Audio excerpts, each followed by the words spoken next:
Ya ini penting. Maksudnya perspektif dari masyarakat. Sekarang kan Masalahnya masyarakatnya kita yang berimajinasi semua. bukan.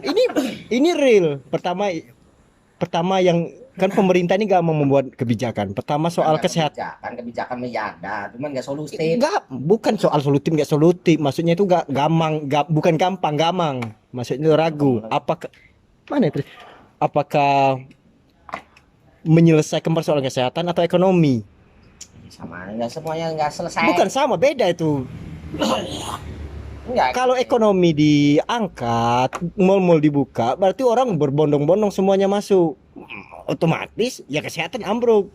Tapi ketika ya gimana orang kena tertular, desak-desakan dalam mall segala macam. Tetapi ketika masyarakat disuruh PPKM berdiam diri dan segala macam, dan perputaran ekonomi kan hanya 25% gitu yang boleh buka. Kemarin tuh bagus. Nggak, dengar dulu. Ini kan pemaparan awalnya 25% cuma yang boleh dibuka oleh pemerintah.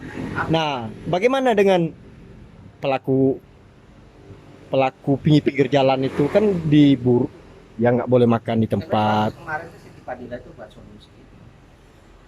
Kita PPKM itu pemerintahan paling kecil kan kita PRT. Aktifin itu ibu kader. Misalkan di daerah ini teridentifikasi apa kena COVID misalnya. Jadi instruksi di lurah, dana bantuan apanya pasti situ. Jadi yang orang nggak kena dia tetap beraktivitas. Karena udah menjalar kan, identifikasinya dari situ. Jadi kemarin Siti Fadila tuh bagus. Jaminannya kalau RT itu nggak bermain gimana? Iya, Jaga dana desa. Makanya kan ada ibu kader tuh digerakkan. Malah ibu kader tuh lebih banyak loyalitasnya loh. Ibu-ibu kader kan, tahu kan? Yang ibu-ibu posyandu itu diaktifkan kembali. Iya, PKK itu. Iya, itu diaktifkan kembali, makanya dibangun itu. Sekarang kan kayak hidup atau keberadaan yang jiwa kadang ini kan. Iya. Maksudnya itu diaktifkan terus difungsikan untuk apa gitu? Kan dilatih untuk itu. Itu kan untuk tingkat kelurahan. Jadi misalkan RT ini kan belum tentu RT ini ada. Dilatih berarti itu mengumpulkan orang lagi itu, Bang. Enggak, langsung aja ke situ. Langsung kan ada tenaga seperkecamatan. Ya terus mereka ngapain? Apanya? Maksudnya di situ ngapain? Ya, kontrolnya dari tenaga kecamatan.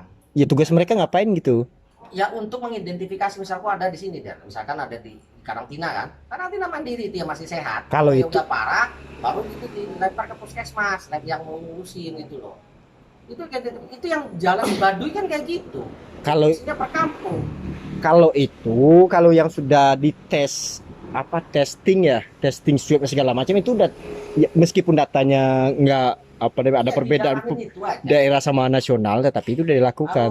Kalau dari malah termasuk lebar itu yang jadi yang orang yang nggak tahu itu ya mas jauh, bukan masalah lebar, maksudnya difungsikan untuk apa posyandu sama PKK itu ya untuk misalkan ada identifikasi apa gitu. Tahu korbannya dari mana? Kan misalkan ada nih dari laporan puskesmas, misalkan dia ada terindikasi di desa ini ada kan, kena swab apa kan langsung ini, oh dari kamu tinggal daerah sini udah kamu karantina sini, oh dicek keluarganya. Kalau itu udah pasti langsung dilakukan sama puskesmas, nggak harus PKK. Ibu kader itu yang bergerak. Yang itu Siti Fadila yang ngasih masukan itu bagus juga menurut ya itu hampir semua desa juga. Kalau di desa ya hampir juga melakukan kayak gitu. Misalkan nah, jangankan kayak gitu, orang baru datang aja. Kalau dulu ya, awal-awal dulu orang baru datang dari kota misalnya langsung di Jakarta di situ wilayah mikronya itu harusnya kan dimainkan itu aja peran. Makanya ibu kader diperankan kembali. Jadi perankan itu harus. Oh ini kan nggak jelas. Bukan nggak jelas, harus jelas dulu apa yang dilakukan, bukan nggak jelas yang dilakukan. Yang dilakukan nggak tahu.